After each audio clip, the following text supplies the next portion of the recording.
12.5 లక్షల మంది విద్యార్థులు ఈరోజు రాష్ట్రంలో ఉపకార వేతనాల కోసం వెయిట్ చేస్తున్నారు.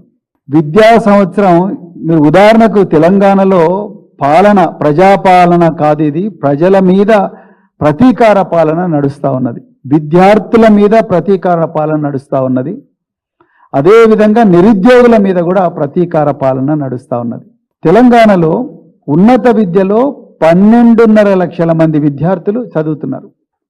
ఈ 12.5 లక్షల మంది విద్యార్థులు engineering colleges, pharmacy colleges, medical colleges, degree కళాశాలలు, మరెన్నో ప్రొఫెషనల్ కాలేజెస్లో చదువుతూ ఉన్నారు.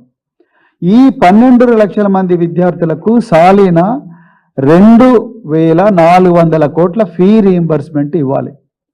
ఇప్పటి వరకు ఈ ఉన్నత విద్యాలయాలకు ప్రభుత్వం చెల్లించాల్సిన పెండింగ్ బకాయిలు 5,900 కోట్లు.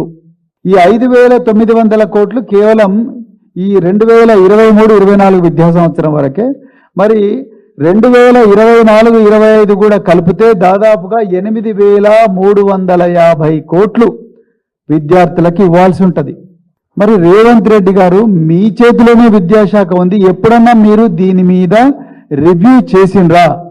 ఈ విద్యాలయాల్లో చదువుతున్న విద్యార్థులు, మరి ముఖ్యంగా private engineering colleges, private medical కాలేజీలో చదువుతున్న విద్యార్థులు మరింత ఉన్నత విద్యకు పోవాలంటే, పీజీ కాలేజెస్ కానీ పిహెచ్డికి పోవాలంటే, వేరే రాష్ట్రాలకు పోయి చదువుకోవాలంటే వాళ్లకు ఈ డిగ్రీ కళాశాలల్లో, ఇంజనీరింగ్ కళాశాలలో సర్టిఫికేట్లు ఇస్తలేరు. ఎందుకంటే మీ ఫీ రీయింబర్స్మెంట్ బకాయిలు మా దగ్గర లేవు, అందుకొరకు మేము ఇవ్వడం లేదని అంటున్నారు.